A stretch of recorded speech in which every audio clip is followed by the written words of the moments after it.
Hello दोस्तों, स्वागत है आपका आपके अपने यूट्यूब चैनल पर।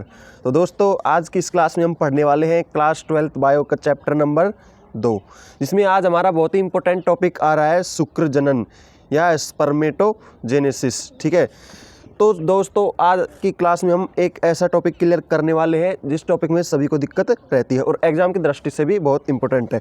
शुक्र जनन एवं अंड जनन को इस क्लास में बहुत ही डिटेल से पढ़ेंगे हम। ठीक है, तो अगर आपने इस क्लास को देख लिया तो आपको शुक्र जनन और अंड जनन सब कुछ समझ में आ जाएगा और इसमें से आने वाले सभी प्रश्नों को आप अच्छी तरीके से हल कर सकते हो। तो मैं आपको बता दूं कि इससे पहले के जो भी लेक्चर्स चैप्टर नंबर 1 और भी लेक्चर्स हैं वो हमने सभी कंप्लीट कर लिए हैं। अगर आपको उन लेक्चर्स को भी देखना है तो इस वीडियो के डिस्क्रिप्शन में एक लिंक दे दूंगा, उस लिंक पर जैसे ही टैप करोगे तो आपके सामने पूरे लेक्चर्स आ जाएंगे और आप आसानी से देख सकते हो। तो चलिए इस वीडियो को शुरू करते हैं। सबसे पहले हम पढ़ेंगे कि शुक्र जनन या स्पर्मेटोजेनेसिस क्या होता है। ठीक है, तो देखते हैं। वृषणों में आदि जनन कोशिकाओं पीजी से शुक्राणुओं के निर्माण एवं परिपक्वन की प्रक्रिया को शुक्र जनन कहते हैं। इसका मतलब है कि वृषणों में जब शुक्राणु बनते हैं और शुक्राणु विकसित हो जाते हैं, परिपक्व हो जाते हैं, तो बनने की जो क्रिया होती है उसी को शुक्र जनन कहते हैं। तो हम शुक्र जनन और अंड जनन पढ़ेंगे। शुक्र जनन होता है नर में और अंड जनन होता है मादा में। ठीक है, तो अगला पॉइंट है हमारा कि शुक्र जनन की प्रक्रिया वृषण की शुक्रजनक नलिका में संपन्न होती है। शुक्र जनन की क्रिया कहाँ पर होती है? शुक्र जनन नाम से ही पता लग रहा है। शुक्र मतलब शुक्राणु, जनन मतलब बनना, मतलब शुक्राणुओं के बनने की क्रिया। ठीक है, उसी को शुक्र जनन कहते हैं। तो शुक्र जनन की प्रक्रिया कहाँ पर होती है? वृषण की शुक्रजनक नलिका में। वृषण यानी वृषण होता है जो हमारा टेस्टिस होता है, उसकी शुक्रजनक नलिका में होती है। ठीक है, शुक्रजनक नलिका देखेंगे कि वृषण में कहाँ पर होती है, डायग्राम में देखेंगे तब समझेंगे अच्छी तरीके से। और ठीक है, और शुक्र जनन की प्रक्रिया किशोरावस्था यौवनारंभ 13 से 14 वर्ष की आयु से शुरू हो जाती है। जो पुरुष होते हैं या फिर जो लड़के होते हैं उनमें शुक्र जनन या शुक्राणु बनना कब स्टार्ट हो जाता है?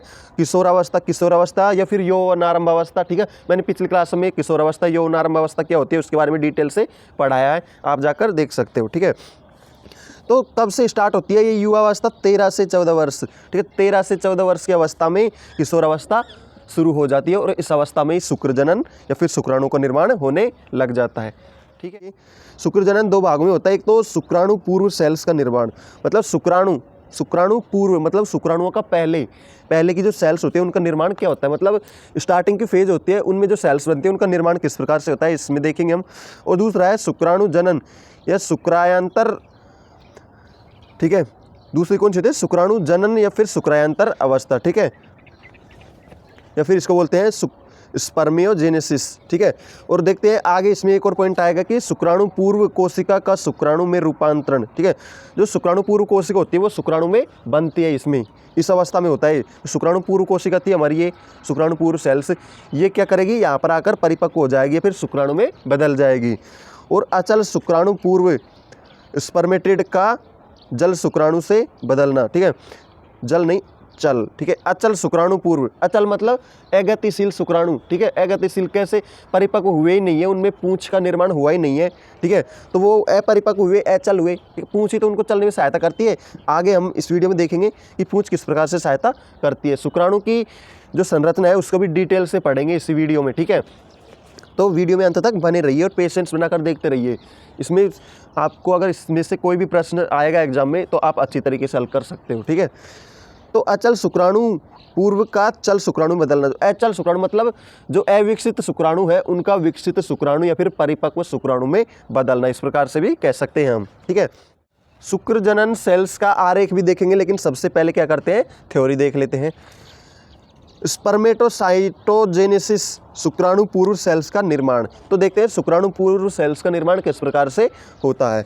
वृषण की शुक्र जनन नलिकाओं की जनन उपकला की आदि नर जनन सेल्स से शुक्राणु पूर्व कोशिकाओं के निर्माण की प्रक्रिया को स्पर्मेटोसाइटोजेनेसिस कहते हैं। क्या होता है? वृषण की शुक्र जनन नलिका होती है। मैंने बताया था कि शुक्राणु का निर्माण कहाँ पर होता है? शुक्र जनन नलिकाओं में होता है। तो सबसे पहले वहीं पे तो शुरू होगा। तो शुरू कैसे होता है कि वृषण की शुक्र जनन नलिकाओं की जनन उपकला। ठीक है, तो शुक्राणुओं की शुक्र जनन नलिका होती है। ठीक है, हमारी जो शुक्र जनन नलिका होती है उन नलिकाओं में जनन उपकला होती है। जनन उपकला का मतलब होता है उत्पन्न करने की क्षमता होती है, एक उपकला होती है, एक नली होती है। ठीक है, उस नली में क्या होता है? जनन नर सेल्स से पूर्व शुक्राणु कोशिकाओं के निर्माण। ठीक है, जो जनन नर सेल्स होती है, जो जनन उपकला होती है, उससे जनन नर सेल्स का निर्माण होता है। और शुक्राणु पूर्व कोशिकाओं का निर्माण होता है। उन सेल्स से किसका निर्माण होता है? शुक्राणु पूर्व कोशिकाओं का। शुक्राणु पूर्व कोशिकाओं का मतलब अपरिपक्व शुक्राणु का निर्माण होता है। इसी प्रक्रिया को क्या कहते हैं? शुक्राणु पूर्व सेल्स का निर्माण। यह क्रिया 3 निम्न प्रावस्थाओं में संपन्न होती है या पूर्ण होती है। कितनी प्रावस्था में? 3 प्रावस्थाओं में संपन्न होती है। तो देखते हैं 3 प्रावस्थाएं कौन कौन सी होती है। सबसे पहले है हमारा गुणन प्रावस्था। गुणन प्रावस्था क्या होता है? देखिए, इस प्रावस्था में शुक्रजनक नलिकाओं की आंतरिक भित्ति में उपस्थित जनन उपकला की अपरिपक्व नर जनन सेल्स। होता क्या है कि शुक्रजनन नलिका की आंतरिक भित्ति, जो शुक्रजनन नलिका है जिसमें शुक्राणु का निर्माण होता है, जो उसकी आंतरिक भित्ति मतलब जो अंदर की जो लेयर होती है, ठीक है, आंतरिक लेयर फिर आंतरिक भित्ति भी कह सकते हैं। भित्ति में उपस्थित जनन उपकला की अपरिपक्व नर जनन सेल्स, जो अंदर की जो जनन उपकला थी, ठीक है, उसमें अपरिपक्व सेल्स का निर्माण होता है। इसमें गुणन प्रावस्था में क्या होता है? शुक्रजनक नलिका होती है, उसमें क्या होता है? गुणन अवस्था में क्या होता है? अपरिपक्व सेल्स का निर्माण होता है जनन उपकला में। फिर क्या होता है? देखिए, एक उपकला बनी, जनन उपकला के द्वारा शुक्रजनन नलिकाएं बनी, ठीक है। शुक्रजनन नलिकाओं में क्या हुआ? नर जनन सेल्स का निर्माण हुआ, जो कि कैसी थी? अपरिपक्व थी। फिर क्या होगा? अनेक समसूत्री विभाजनों के द्वारा द्विगुणित स्पर्मेटोगोनिया बनाती है शुक्राणुजनक कोशिकाएं। तो फिर क्या होगा? समसूत्री विभाजन के द्वारा एक से कितनी बन जाएंगी? अनेक, मतलब बहुत सारी शुक्राणुजनक कोशिकाएं बन जाएंगी। फिर दूसरी अवस्था आएगी हमारी वृद्धि प्रावस्था। नाम से पता लग रहा है कि वृद्धि प्रावस्था मतलब क्या होता है? वृद्धि करने की अवस्था, ठीक है। वृद्धि करना है यानी बड़ा होना है, परिपक्व होना, धीरे धीरे परिपक्व स्टार्ट होता है, परिपक्व नहीं होता। परिपक्व तो अगली प्रावस्था में होता है। इस प्रावस्था में स्पर्मेटोगोनिया या फिर शुक्राणु जनन सेल्स जल एवं पोषण ग्रहण करके अपने आकार में बड़ी हो जाती हैं। अब इस कोशिका प्राथमिक स्पर्मेटोसाइट्स कहते हैं। क्या होता है? इसमें जो शुक्र जनन सेल्स होती हैं वो क्या करती हैं? जल का और पोषक ग्रहण करके बड़ी हो जाती है। मतलब जो जल और पोषण को ग्रहण कर लेती है, अपने अंदर ले लेती है, जिससे क्या हो जाती है? बड़ी हो जाती है। इनको क्या कहते हैं? प्राथमिक कोशिकाएं कहते हैं। ओके, कोशिका प्राथमिक स्पर्मेटोसाइट कहते हैं इनको। ओके, तो अब देखते हैं हम परिपक्वन प्रावस्था। नाम से पता लगा परिपक्वन मतलब इस अवस्था में क्या होंगे? शुक्राणु है वो क्या होंगे? परिपक्व होंगे। परिपक्व होंगे मतलब जो पहली स्टेज है वो परिपक्व हो जाएगी शुक्रजनन नलिका में, ठीक है। तो इस प्रावस्था में एक द्विगुणित प्राथमिक स्पर्मेटोसाइट्स अर्धसूत्री विभाजन के द्वारा विभाजित होकर 2 अगुणित द्वितीयक स्पर्मेटोसाइट्स का निर्माण करता है। यहाँ पर स्पर्मेटोसाइट्स बनी थी, ठीक है, और क्या करता है? एक से कितनी अर्धसूत्री विभाजन के द्वारा एक से अगुणित द्वितीयक, ठीक, अगुणित और बनेंगी और स्पर्मेटोसाइट्स का निर्माण होगा अर्धसूत्री विभाजन के द्वारा, ठीक है। ये दोनों द्वितीयक स्पर्मेटोसाइट्स अर्धसूत्री विभाजन के द्वारा विभाजित होकर गोल एचल एवं अगुणित शुक्राणु पूर्व शुक्राणु प्रसू का निर्माण करती है। फिर क्या होगा? अर्धसूत्री विभाजन होगा, ठीक है। अर्धसूत्री विभाजन के द्वारा जो बनी थी वो क्या कैसी होंगी? वो गोल और एचल अगुणित होंगी, ठीक है। गोल होंगी साइज में और एचल होंगी। एचल मतलब चल नहीं पाएंगी, गति नहीं कर पाएंगी, बनकर वहाँ पर ही रहेंगी, ठीक है, उसी स्थान पर रहेंगी। तो शुक्राणु पूर्व या शुक्राणु प्रसू का निर्माण होता है, ठीक है। इन्हें क्या कहते हैं? शुक्राणु पूर्व या फिर शुक्राणु प्रसू कहते हैं। तो हमारे शुक्राणु पूर्व जनन सेल्स का निर्माण हो चुका है। अब हमारा आएगा शुक्राणु जनन, ठीक है। शुक्राणु जनन मतलब शुक्राणु का कायांतरण या फिर शुक्राणु का परिपक्वन किस प्रकार से होता है। सेकंड पॉइंट आ चुका है हमारा, तो देखते हैं।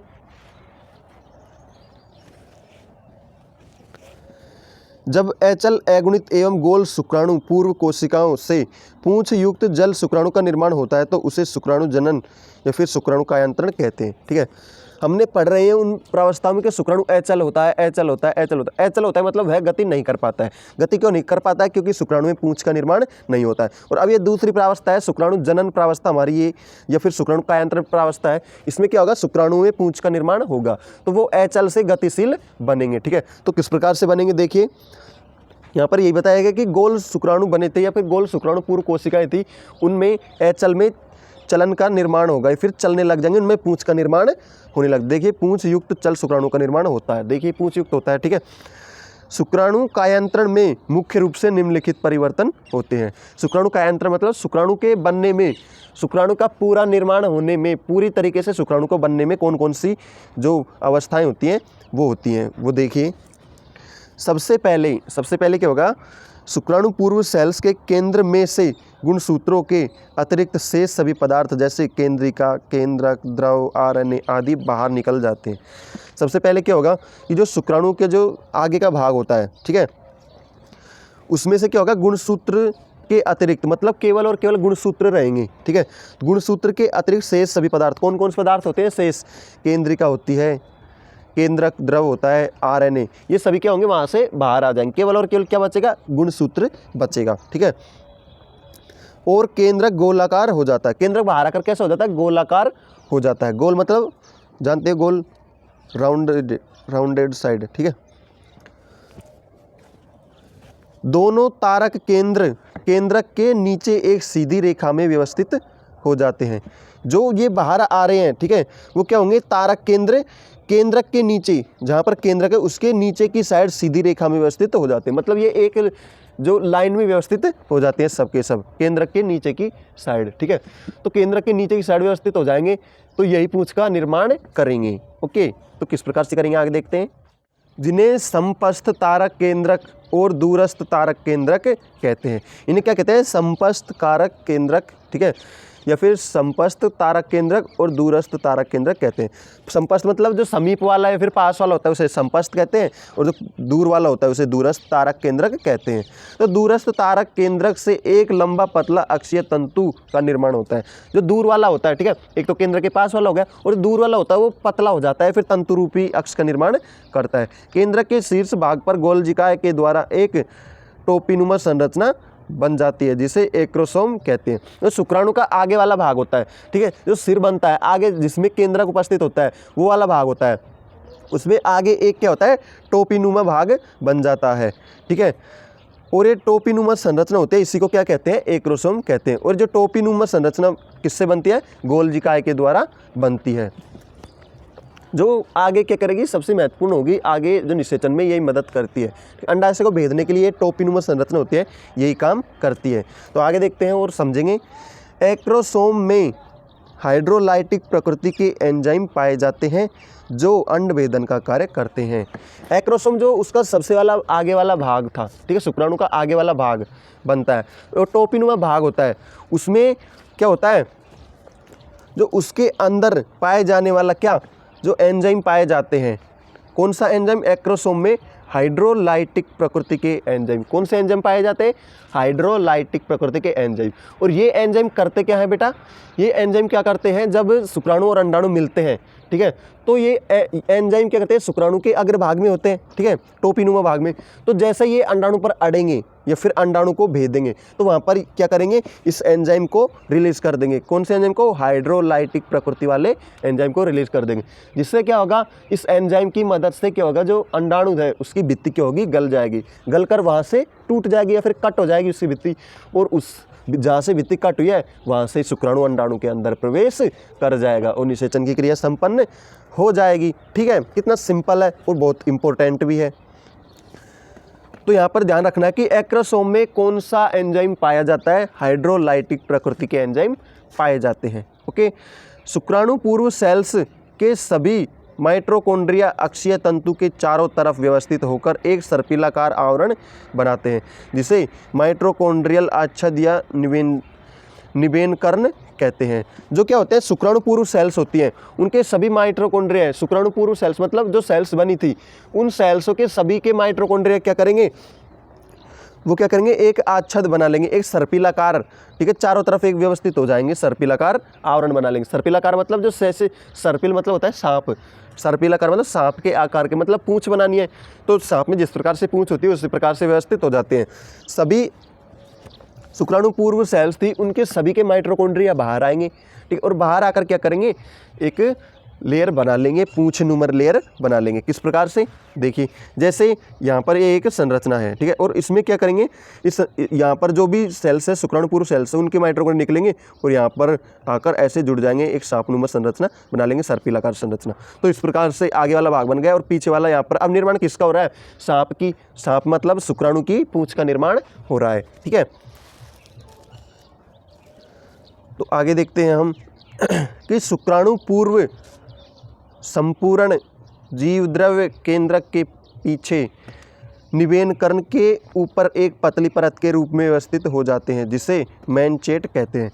जो शुक्राणु पूर्व संपूर्ण द्रव होता है, ठीक है, जो द्रव होता है उसमें शुक्राणु पूर्व में, ठीक है, जो माइटोकॉन्ड्रिया हैं वो तो क्या करेंगे, पूंछ का निर्माण करने के लिए क्या करेंगे, व्यवस्थित हो जाएंगे, ठीक है।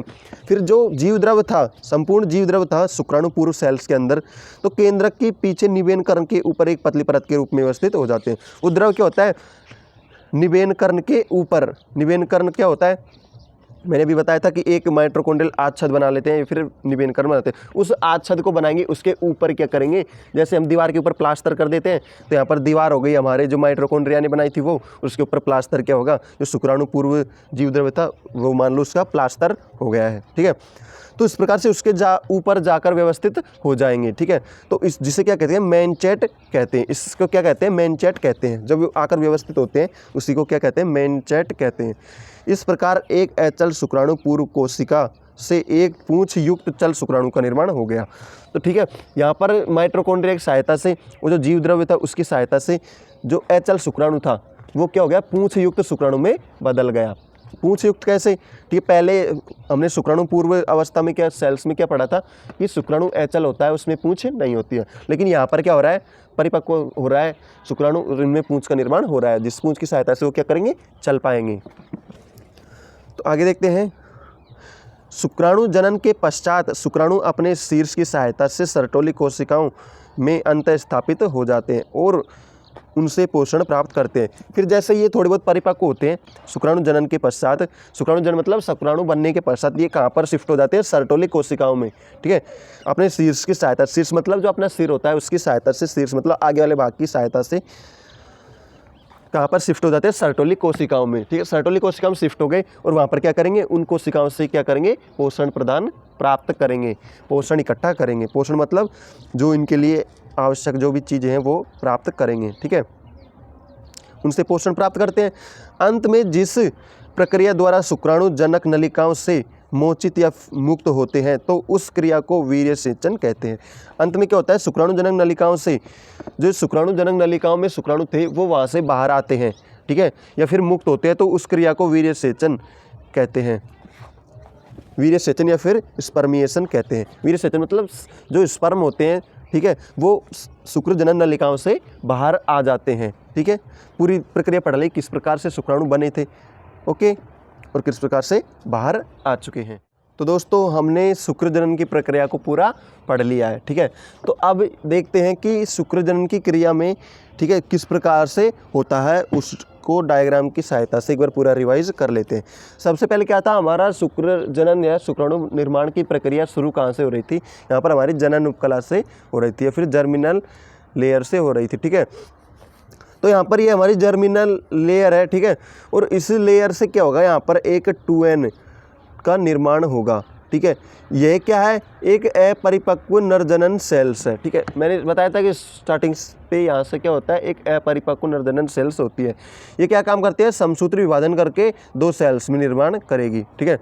स्पर्मेटोगोनिया या फिर मात्र सेल्स बन जाती हैं ये 2, फिर इनमें वापस से समसूत्री विभाजन होगा, तो क्या होगा, इनमें एक इससे बनाएंगे 2, फिर इससे भी 2 बन जाएंगे थे, ठीक है। तो इस प्रकार से इनको भी क्या कहते हैं, स्पर्मेटोगोनिया, ठीक है, या फिर शुक्र जनन सेल्स कहते हैं। फिर क्या होगा, इनसे एक जल पोषण प्लस आराम ग्रहण करेंगे, ठीक है। यहाँ पर क्या करेंगे, इनसे क्या करेंगे, जल पोषण सब चीज़ें ग्रहण करेंगी यहाँ पर रहकर, तो ये बड़ी हो जाएंगी। फिर क्या होगा, प्राथमिक स्पर्मेटोसाइट्स बन गई, ठीक है, पोषण ग्रहण करके क्या बन गई, प्राथमिक स्पर्मेटोसाइट्स बन गई, ठीक है। फिर क्या होगा, इनमें क्या होगा, अर्धसूत्री विभाजन होगा, ठीक है। तो अर्धसूत्री विभाजन फर्स्ट के द्वारा ये 1 से 2 में बदल जाएंगी, ये बदल गई। फिर इनको क्या कहते हैं, द्वितीयक स्पर्मेटोसाइट्स कहते हैं, इसको तो कहते हैं प्राथमिक स्पर्मेटोसाइट्स, ठीक है, और इनको क्या कहते हैं, द्वितीयक स्पर्मेटोसाइट्स। फिर से इनमें अर्धसूत्री विभाजन सेकंड होगा, फिर ये 4 में बन जाएंगे, और ये क्या बनाएंगे, शुक्राणु पूर्व सेल्स या स्पर्मेटिड का निर्माण करेंगे, ठीक है। तो इस प्रकार से इनमें आगे जाकर शुक्राणु या स्पर्म का निर्माण हो जाएगा, ठीक है।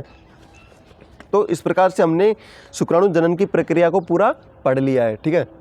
तो अब पढ़ेंगे हम कि अंड जनन किस प्रकार से होता है, या अंड जनन की प्रक्रिया को पूरा पढ़ेंगे। तो दोस्तों शुक्र जनन में हमने पढ़ा था कि शुक्राणु किस प्रकार से बनते हैं, जो कि नर में बनते हैं। अब पढ़ेंगे हम कि अंड जनन क्या होता है। अंड जनन कहाँ पर बनते हैं? अंड जनन बनते हैं मादा में। अंड जनन का मतलब क्या होता है? अंड का बनना। यहाँ पर नेम से ही पता लगा सकते हैं हम, अंड प्लस जनन मतलब अंड का जनन। जनन का मतलब होता है बनना या विकसित होना, ठीक है। तो यहाँ पर अब अंड जनन को हम डिटेल से पढ़ेंगे, बहुत ही इंपॉर्टेंट टॉपिक है और अक्सर एग्जाम में पूछा भी जाता है। तो इसके बारे में जो भी इसके भाग हैं उनको सभी को डिटेल से देखते हैं, पढ़ने में बहुत ही मज़ा आने वाला है। तो चलिए देखते हैं। मानव मादा के अंडाशयों की जनन उपकला सेल्स से अगुणित अंडाणुओं के निर्माण की प्रक्रिया को अंड जनन कहते हैं। जो मानव में, ठीक है, ह्यूमन में, हम में जो मादा होती है, ठीक है, मादा के अंडाणुओं की जनन उपकला सेल्स से, ठीक है, जो जनन उपकला होती है, मैंने एक बताया था आपको जब अंडाशय की संरचना देखी थी तब की जनन उपकला कहाँ पर होती है, ठीक है। उस जनन उपकला सेल्स है, उससे अगुणित अंडाणुओं का निर्माण होता है। अगुणित, ठीक है, कौन से? अगुणित, ठीक है, अगुणित अंडाणुओं का निर्माण होता है। और जो अंडाणु बनते हैं उसी प्रक्रिया को कहते हैं अंड जनन, ठीक है। और अंड जनन की क्रिया अंडाशयों में होती है। यह क्रिया कहाँ पर होती है? अंडाशयों में। मतलब क्या है? अंड जनन होता है वो अंडाशयों के अंदर होता है। आगे देखते हैं। अंड जनन की शुरुआत भ्रूणीय परिवर्धन चरण के दौरान ही हो जाती है। अंड जनन की शुरुआत कब होती है? जब भ्रूणीय परिवर्धन। भ्रूणीय परिवर्धन का मतलब क्या होता है? जब भ्रूण बनता है, भ्रूण का विकास होने लगता है, ठीक है, चरण के दौरान ही होने लगती है। और अंड जनन की क्रिया निम्नलिखित 3 चरणों में पूरी होती है। अंड जनन की क्रिया कितने चरणों में संपन्न होती है? 3 चरणों में संपन्न होती है। तो देखते हैं कौन कौन से चरण हैं। यहाँ पर हमारा फर्स्ट है गुणन प्रावस्था, ठीक है। तो देखते हैं गुणन प्रावस्था में क्या होता है। इस प्रावस्था में अंडाशयों की जनन उपकला स्तर की अपरिपक्व जनन कोशिकाएं अनेक समसूत्री विभाजनों के द्वारा मिलियनों की संख्या में द्विगुणित सेल्स बनाती है, जिन्हें ऊगोनिया कहते हैं। देखिए, जो इस प्रावस्था में क्या होता है, जो अंडाशय, ठीक है, जो अंडाशयों की जनन उपकला स्तर थी, ठीक है, मैंने बताया था जनन उपकला स्तर क्या होती है, उसके अपरिपक्व जनन कोशिकाओं अनेक समसूत्री विभाजन करके, जो अपरिपक्व कोशिकाएं थी, अगुणित कोशिकाएं थी, वो क्या करते हैं? समसूत्री विभाजन करके मिलियंस की संख्या में, मिलियंस मतलब करोड़ों की संख्या में समसूत्री विभाजन करके क्या बनाती है? द्विगुणित सेल्स बनाती है, ठीक है। अपरिपक्व जनन कोशिकाएं क्या करती है? समसूत्री विभाजन करके और द्विगुणित सेल्स बना लेती हैं, जिन्हें क्या कहते हैं? ऊगोनिया कहते हैं। ऊगोनिया का मतलब, ऊगोनिया मात्र अंडाणु मात्र सेल्स, ठीक है। ऊगोनिया क्या होते हैं? अंडाणु मात्र सेल्स होते हैं, ठीक है, जो किससे बनते हैं? अंडाणु से बनते हैं, ओके। ऊगोनिया निर्माण की प्रक्रिया महिला में जन्म से पूर्व भ्रूणीय अवस्था में ही हो जाती है। जो ऊगोनिया, ठीक है, जो ऊगोनिया अंडाणु बनते हैं वो कहाँ पर कैसे, कब बनते हैं? जब महिला में जन्म से पूर्व भ्रूणीय अवस्था में होती है। कोई महिला है वह भ्रूणीय अवस्था में ही है, ठीक है, तभी उसमें ऊगोनिया या अंडाणु की सेल्स है वो बन जाती हैं। पहले ही बन जाती हैं, ऐसा नहीं है बाद में बनती हैं, ये पहले ही जब उसका निर्माण होता है, उसकी संरचना बनती है, तभी उसमें ये अंडाणु सेल्स बन जाती है। इस प्रकार से गुणन अवस्था कंप्लीट हो गई। इसके बाद में हमारी आती है सेकंड, जिसका नाम है वृद्धि प्रावस्था। नाम से ही पता लगा, वृद्धि का मतलब बढ़ना, प्रावस्था मतलब अवस्था। तो बढ़ने की अवस्था मतलब इसमें जो अंडाणु थे, ठीक है, वो क्या होंगे? विकसित होंगे या फिर बढ़ेंगे, ठीक है, उनका विकास होगा। यह प्रावस्था भी भ्रूणीय प्रावस्था में ही होती है। यह भी कैसे होते हैं? भ्रूणीय प्रावस्था में। भ्रूणीय मतलब जब भ्रूण रहता है, भ्रूण बनता है ना, उसी अवस्था में भी यह वृद्धि चलती है, उसी अवस्था में यह वृद्धि चलती है। इस प्रावस्था में प्रत्येक ऊगोनिया समसूत्री विभाजन करके सेल्स का समूह बनाती है। इस समूह की कोई एक सेल्स अपने आकार में वृद्धि करके बड़ी हो जाती है, जिससे प्राथमिक oocytes कहते हैं। होता क्या है? यह ऊगोनिया में क्या होता है? समसूत्री विभाजन होता है, ठीक है, और समसूत्री विभाजन करके सेल्स का समूह बनाते हैं। सेल्स एक होती है, फिर समसूत्री विभाजन करके बहुत सारी सेल्स हो जाती है, और बहुत सारी सेल्स क्या होती है? एक समूह के रूप में इकट्ठी हो जाती है। और इस समूह की कोई एक सेल्स होगी वो क्या होगी, बड़ी हो जाएगी और बड़ी होकर प्राथमिक oocytes बनाती है। प्राथमिक मतलब पहली oocytes बनाती है। बहुत सारी सेल्स होती है, एक समसूत्री विभाजन करके बहुत सारी सेल्स बनेंगी, वो एक गुच्छा बनाएंगी, फिर उनमें से एक सेल्स क्या होगी, बड़ी हो जाएगी और प्राथमिक मतलब पहली oocytes का निर्माण करती हैं। ठीक है, आगे देखते हैं। समूह की अंड कोशिकाएं प्राथमिक oocyte सेल्स के चारों ओर वलिकामय युक्त सेल्स की एक परत बनाती है जिसे पुटिका आवरण कहते हैं। होता क्या है, जो प्राथमिक oocytes बनी थी, ठीक है, उस प्राथमिक oocytes सेल के चारों ओर अंड कोशिकाएं क्या होती है, वलयाकार स्थिति में चारों ओर उसके जुड़ी हुई होती है और जुड़कर एक परत बना लेती है। ठीक है, परत के समान बन जाती है। जो एक प्राथमिक oocytes क्या हुई, बड़ी हुई और उस oocytes के चारों ओर जो छोटी छोटी प्राथमिक सेल्स थी, ठीक है, छोटी छोटी अंड कोशिकाएं थी, वो क्या होंगी, उसके चारों ओर लिपट जाएंगी और चारों ओर लिपट कर या फिर उसे वलयाकार रूप में घेर लेंगी और एक परत बना लेती है जिसे पुटिका आवरण कहते हैं। और इस परत को क्या कहते हैं, पुटिका आवरण। इस अवस्था को ही प्राथमिक पुटिका कहते हैं। ठीक है, इस अवस्था को ही क्या कहते हैं, प्राथमिक पुटिका। प्राथमिक oocytes बना, उसके चारों ओर क्या हुई, अंड कोशिकाएं ही थी, उन्होंने क्या किया, उसको चारों ओर से घेर कर एक परत बना ली और उस परत को ही कहते हैं प्राथमिक पुटिका।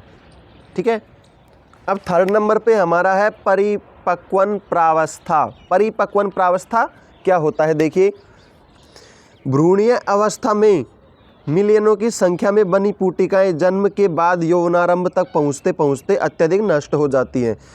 और जो क्या होती है, भ्रूणीय अवस्था में मिलियंस की संख्या में पुटिकाएं बनी थी ना, मैंने कहा था जब भ्रूण होता है, ठीक है, उस भ्रूण में ही मिलियंस की संख्या में पुटिकाएं बन जाती है या फिर प्राथमिक पुटिकाएं बन जाती है। तो जैसे जैसे जो महिला विकसित होगी, बड़ी होगी, तो उसमें जो प्राथमिक पुटिकाएं थी वो धीरे धीरे नष्ट होने लग जाती है और यौनारंभ तक पहुंचते पहुंचते अत्यधिक मतलब ज़्यादातर जो पुटिकाएं थी वो क्या हो जाती है, नष्ट हो जाती है। मिलियंस की संख्या में बनी और ज़्यादातर नष्ट हो गई, तो कितनी रह गई, देखिए यहाँ पर इंपॉर्टेंट एग्जाम में पूछा जाता है, यौवनारंभ अवस्था में इसकी संख्या 60,000 से 80,000 तक रह जाती है। जब युवावस्था तक पहुँचते तब तक उसमें कितनी उस भ्रूणीय जो कितनी अंड कोशिकाएं रह जाती है, केवल और केवल 60,000 से 80,000 oocytes रह जाती है, फिर पुटिकाएं रह जाती है। मिलियंस में बनी और यौनारंभ तक पहुंचते पहुंचते केवल 60,000 से 80,000 तक ही रह गई। फिर आगे देखते हैं अगला पॉइंट, यौनारंभ अवस्था में प्राथमिक पुटिकाएं विभाजन करके दो पुटिकाएं बना लेती हैं जिन्हें द्वितीयक पुटिकाएं कहते हैं। ठीक है, वह प्राथमिक पुटिकाएं बनी थी, जब यौनारंभ अवस्था में आएगा तो प्राथमिक पुटिका है वो विभाजित हो जाएगी दो भागों में और जो विभाजित होकर नई पुटिका बनेगी उससे, ठीक है, तो उसको क्या कहते हैं, द्वितीयक पुटिका कहते हैं। यह सब किस में होता है, परिपक्वन अवस्था में होता है। पहले प्राथमिक पुटिका बनी और फिर प्राथमिक पुटिका में क्या हुआ, जब युवावस्था में आया तो ज़्यादातर जो सेल्स थी वो क्या हो गई, नष्ट हो गई। ज़्यादातर पुटिकाएं बनी थी वो क्या हो गई, नष्ट हो गई। केवल 60,000 से 80,000 पुटिकाएं बची। ठीक है, और उन पुटिकाओं में जो प्राथमिक पुटिका थी वो क्या होगी, दो पुटिकाओं में डिवाइड हो जाएगी और प्राथमिक पुटिका तो एक रह जाएगी और उससे नई पुटिका बनेगी, उसको कहेंगे द्वितीयक पुटिका। ठीक है, डायग्राम की सहायता से समझेंगे, लेकिन पहले थ्योरी देखते हैं। पुटक आवरण की सेल्स विभाजन करते हुए 3 परतों का निर्माण करती है, इस अवस्था को तृतीयक पुटिका कहते हैं। जो पुटक आवरण होता है, ठीक है, पुटक आवरण का मतलब क्या हुआ, जो पुटक सेल्स होती है, पुटक कोशिकाएं होती है, उनके चारों तरफ एक झिल्ली पाई जाती है, फिर आवरण पाया जाता है। वो क्या करता है, सेल्स विभाजन करते हुए 3 परतों का निर्माण करता है। कितनी परतें बनाता है, 3 परतें बनाता है। इस अवस्था को तृतीयक पुटिका कहते हैं। इस अवस्था को क्या कहते हैं, तृतीयक पुटिका। 3 झिल्लियाँ या फिर 3 लेयर बनाता है, 3 परतें बनाता है, इसको ही क्या कहते हैं, तृतीय पुटिका। ओके, अगला पॉइंट हमारा, इस अवस्था में तृतीयक पुटक बन जाने के बाद पुटक आवरण में एक तरल से भरी गुहा बन जाती है जिसे एंट्रम गुहा कहते हैं। होता क्या है, जब क्या होता है, तृतीयक पुटिका बन जाती है, तो तृतीयक पुटिका बनने के बाद पहले देखिए तृतीयक पुटिका कैसे बनती है। तो पुटिका आवरण होता है, उसकी जो सेल्स होती है उसके चारों ओर एक आवरण होता है जिसे पुटिका आवरण कहते हैं। अब पुटिका आवरण क्या होता है, 3 परतों में विभाजित होता है, 3 परतें बनाता है, और जो 3 परतें बना लेता है तो उस क्रिया को क्या कहते हैं, तृतीयक पुटिका। ठीक है, तो ये तृतीयक पुटिका बन जाती है। फिर तृतीयक पुटिका बनने के बाद आवरण में एक तरल से भरी हुई गुहा बनती है। इनमें क्या बनती है, एक गुहा बनती है जिसमें क्या होता है, तरल भरा रहता है, जिसे क्या कहते हैं, एंट्रम गुहा कहते हैं। इस गुहा को क्या कहेंगे, एंट्रम गुहा। गुहा का मतलब जैसे गुफा होती है ना, उसी प्रकार से एक संरचना बनती है जिसमें क्या होता है, तरल द्रव भरा रहता है, और उस गुहा को क्या बोलेंगे, एंट्रम गुहा। तथा एंट्रम गुहा बनने से पुटक आवरण निम्नलिखित 2 परतों में विभाजित हो जाता है, जिसे थीका तथा थीका इंटरना बन जाती है। ठीक है, जो एंट्रम गुहा बनी तो उसके बनने से पुटक आवरण 2 परतों में विभाजित हो जाता है। ठीक है, बीच में एक गुहा बनी और गुहा में तरल भरा हुआ है, तो एक हिस्सा अलग हो गया और एक हिस्सा अलग हो गया पुटिका का। ठीक है, तो एक पुटक आवरण और बन जाता है जिससे 2 परतों में विभाजित हो जाती है। एक आवरण और बना, ठीक है, बीच में बना ना, जो गुहा बनी उससे क्या हो गया, 2 परतों में विभाजित हो गया, दोनों हिस्से अलग अलग हो गए, जिसे क्या कहते हैं, थीका एक्सटर्ना। ठीक है, या फिर बाह्य परत तथा थीका इंटरना मतलब आंतरिक परत। देखिए एक्सटर्ना, एक्स मतलब एग्जिट का मतलब होता है बाहर, ठीक है, इसलिए यहाँ पर बाहरी परत हो गई, और थीका इंटरना, एंटर का मतलब क्या होता है, अंदर, इसलिए यहाँ पर आंतरिक हो गई। ठीक है, तो यहाँ पर अंदर और बाहर की दो लेयर बन जाती हैं, जिन्हें क्या कहते हैं, थीका एक्सटर्ना और थीका इंटरना, मतलब थीका बाहरी परत और थीका आंतरिक परत। ठीक है, तो अगला पॉइंट हमारा, इस समय प्राथमिक oocytes असमान अर्ध विभाजन फर्स्ट के द्वारा विभक्त होकर एक बड़ी द्वितीयक oocytes और एक छोटी ध्रुवीयत्व बनाता है। ठीक है, होता क्या है, जब प्राथमिक oocytes बनी, ठीक है, तो उनके बनने के बाद में एक असमान अर्धसूत्री विभाजन होगा। ठीक है, और अर्धसूत्री विभाजन फर्स्ट होगा। तो अर्धसूत्री विभाजन फर्स्ट में क्या होगा, उसके द्वारा विभक्त होकर एक बड़ी द्वितीयक oocytes, ठीक है, वो क्या होगा, अर्धसूत्री विभाजन के द्वारा वो विभाजित होगा, और उसमें क्या होगा, एक बड़ी oocytes बनेगी। ठीक है, एक बड़ी oocyte बनेगी, द्वितीयक मतलब एक से दूसरी बड़ी oocytes बनेगी, और एक छोटी ध्रुवीयत्व बनाता है, मतलब एक तो बड़ी बनती है और एक छोटी oocytes बनती है। तो अर्ध विभाजन है या फिर अर्धसूत्री विभाजन फर्स्ट के द्वारा बनी द्वितीयक oocytes से प्राथमिक oocytes का लगभग पोषण युक्त द्रव आ जाता है। इसमें क्या होता है, जब अर्धसूत्री विभाजन के द्वारा क्या होता है, उसमें एक द्वितीयक oocytes बनी थी, बड़ी oocytes, ठीक है, तो उसमें ही क्या हो जाता है, पोषक तत्व वगैरह सब उसके अंदर ही आ जाते हैं, पोषक द्रव युक्त हो जाती है वो भी, क्योंकि समसूत्री विभाजन क्या होता है, एक से दूसरी बनना।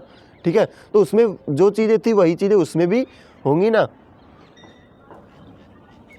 जिसके कारण द्वितीयक oocytes आकार में बड़ी और ध्रुवीयकार आकार में छोटी हो जाती है। तो इसके कारण क्या होता है, द्वितीयक oocytes होती है वो आकार में बड़ी हो जाती है, क्योंकि उनके पास पोषण आ जाता है, पोषण करके वो बड़ी हो जाती है। लेकिन ध्रुवीयकार आकार में, ठीक है, ध्रुवीयकाय मतलब जो ध्रुव की ओर होती है, ठीक है, जो ध्रुवीय मतलब जो परत की ओर होती है, वे क्या होती है, आकार में छोटी होती है। वो तो पहले से ही था, लेकिन जो द्वितीयक थी वो पोषण प्राप्त करके और भी बड़ी हो जाती हैं। द्वितीयक oocytes के चारों ओर एक पारदर्शी आवरण बनता है जिसे जोना पेल्यूसिडा कहते हैं। जो द्वितीयक oocytes बनी हमारी, ठीक है, उनके चारों ओर एक आवरण बनता है, और वो कैसा होता है, पारदर्शी होता है, जिसके आर पार देखा जा सकता है।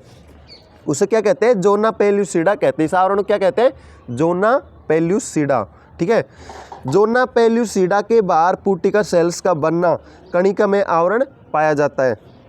जो जोना पेल्यूसिडा बनती है, ठीक है, इसके बाहर की जो सेल्स होती है वो कणिका में आवरण का बनाती है। कणिका में मतलब उसमें छोटे छोटे कण होते हैं उस आवरण में ही, ठीक है, आवरण के अंदर ही छोटे छोटे कणस होते हैं, जिसे कोरोना एडिएटा कहते हैं। उस आवरण को क्या कहते हैं, कणिका में जो सेल्स बनी, सेल्स से, कणिका में सेल्स से जो आवरण बना चारों ओर, उसको क्या कहते हैं, कोरोना एडिएटा।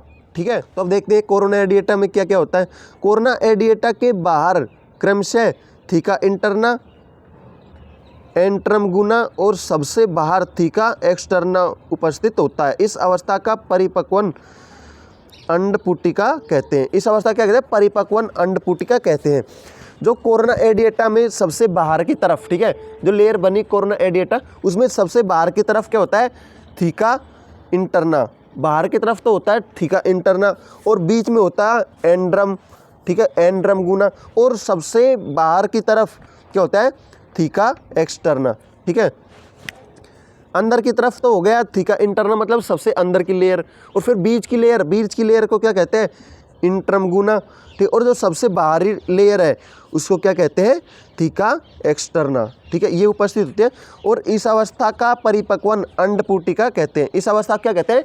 परिपक्वन अंडपुटिका कहते हैं, क्योंकि इस अवस्था में जो अंडपुटिका होती है वो परिपक्व हो जाती है। पूरी बन गई ना, पूरी लेयर्स इसमें बन चुकी है, तो ये परिपक्व हो गई है, इसलिए उसे परिपक्व अंडपुटिका कहते हैं इस अवस्था को। आगे देखते हैं।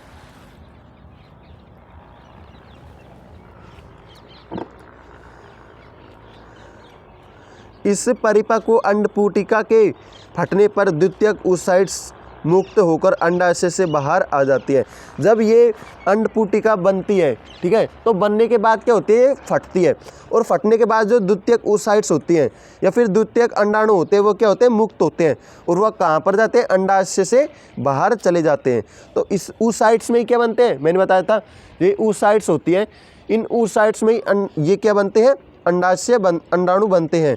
और ये अंडाणु होते हैं वो क्या होते हैं? जब ये पुटिका फटती है तो ये अंडाणु यहाँ से क्या होते हैं? बाहर निकल जाते हैं, और अंडाशय से ही बाहर निकल जाते हैं। तो बाहर निकलेंगे फिर क्या होगा? देखिए, ये द्वितीयक oocytes में अर्धसूत्री विभाजन